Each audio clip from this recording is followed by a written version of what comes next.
All right, so in this one, we see we got oil spilling into a circular pattern. Okay, so already we know we're dealing with circles here. And the radius increased at a constant rate of 1 meter per second. Okay, so we know we have a rate involved here that has to do with time. And how fast is the area of the spill increasing when the radius is 30 meters? So we now have area. So that tells me that I first want to figure out what is the general formula then for area of a circle. Well, hopefully we know that one's pi r squared. And since we're going to be dealing with rates that are in regards to time, I want to take the derivative of that with regard to time. So I'm going to do dA over dt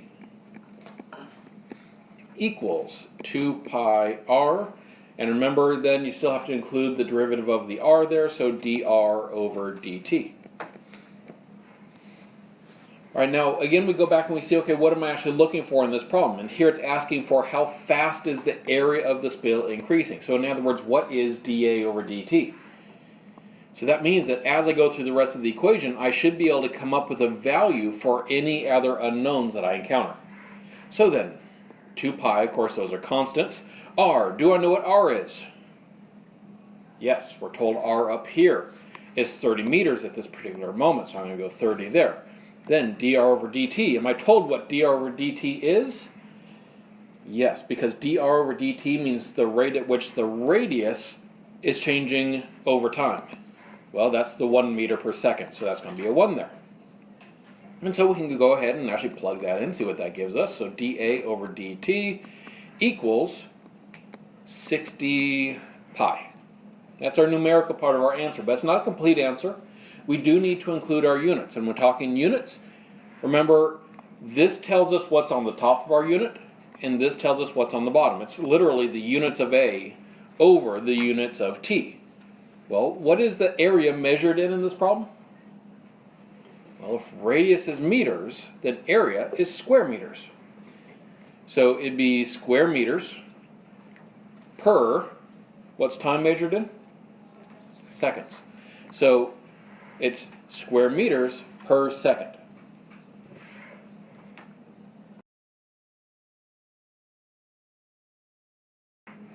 We'd done the circle problems before, so we kind of seen one of those. But now we're going to see a new type here, a kite problem, what we're going to call it here, because it has to do with the kite flying. So go ahead and start by writing down this problem, and then we'll start working it through together. All right, now since we're dealing with a new type of problem, especially this one, which you're going to see actually proves to have a lot of different little pieces in it, it can be really good, of course, to draw a picture out. So let's go ahead and draw a picture and see what this situation would look like. So I have a kite that's flying some distance above the ground, and we're talking about how far away it is along the ground and how much line is let out. So we're looking at basically another right triangle kind of situation. So already my mind is getting into, okay, right triangle formulas and think along those lines. All right, and so I got my kite flying up here. Okay, so then I need to start figuring out what I actually know. So let's start just labeling some pieces and see what that does for us. So the kite is 100 feet above the ground. Okay, so I know this is going to be 100 feet.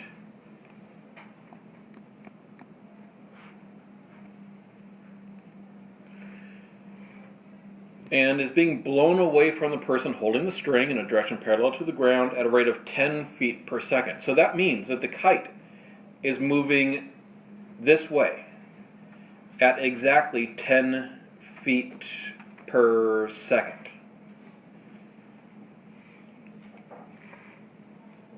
Okay, and at what rate must the string be let out when the length of the string, okay, so length of the string is already 200 feet. So I know those numbers already. But now I've got to represent all this stuff with formulas. So that means I'm going to want to give each of these sides names that actually make some sense to them. So let's go ahead and start naming them.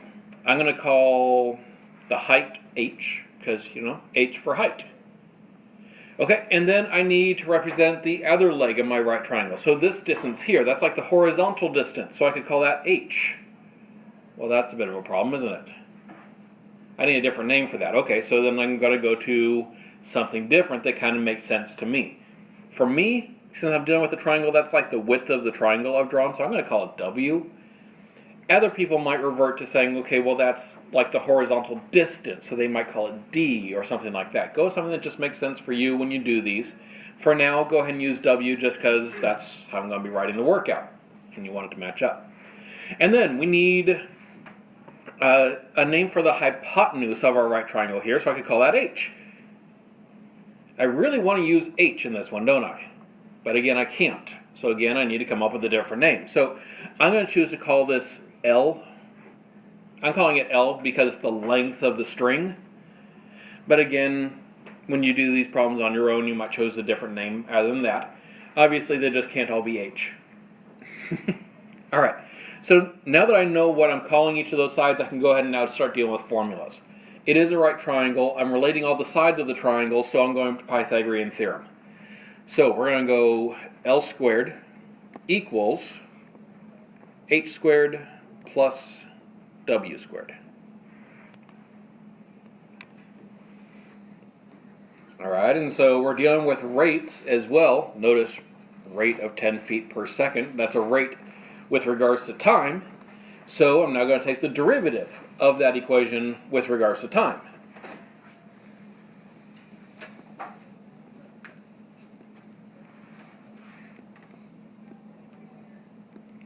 So on the left side, I got 2L times dL over dt. Repeat the process with the H and the W. And then we have our derivative function. Now, before I go too much further, now that I have my derivative, this is normally the part where I can know what I'm solving for, and I can actually start working with that. So I want to identify which of these right now that I actually want. So it asks us, at what rate must the string be let out? Okay, so notice that's changing the length of my string, and it's the rate for that. So that means that what we're going to be hoping to find is dL over dt. That means that on this next step, when I go start plugging in numbers, I should be able to plug in numbers for every other unknown. All right, let's see if we can do that. So 2 times L. What's our L value? 200, yes. So that's going to be 2 times 200.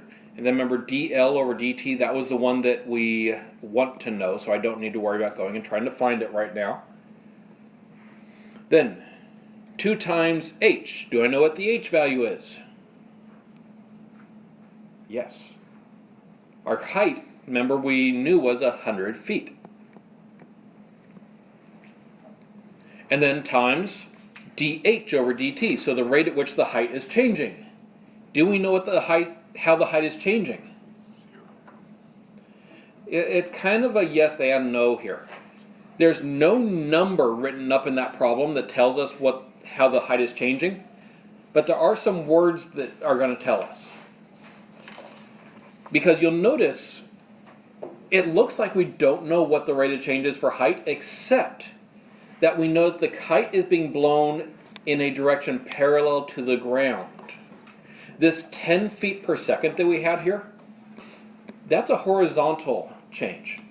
It's being blown directly level. The height is not changing at all. And if the height is not changing at all, what is dh over dt? 0. And so we actually have a value of 0 for dh over dt. That's one of the toughest things about these kite problems, is seeing that depending on how it was set up, there are times when one of those rates might be 0 because something's not changing. All right, then we continue on. Plus 2 times w. Do we know what w is? No. Can we find out what w is? Yes. And so now we got to go and take a little bit of a side trip here and figure out what w is. And of course, to find w, we can actually plug it into Pythagorean theorem because we do know what L and H are. All right, and so when we do Pythagorean theorem, we get w equals the square root of 30,000, or if we give that as a simplified radical, that is 100 root 3. A little bit easier to work with there. So I'm going to stick with the 100 root 3. If you get it as a decimal, that's okay. It's just going to be a little bit of a pain for you going forward. So I'm going to call this 100 root 3 then. That's our w value. Then dw over dt. Do I know what dw over dt is? Yes. Because remember, that's how fast it's moving away from us. It's how quickly that width of my triangle is changing. That's my 10. All right. So having done that, go ahead and solve that now for dl over dt. And you know, as part of it gets really easy because of that 0.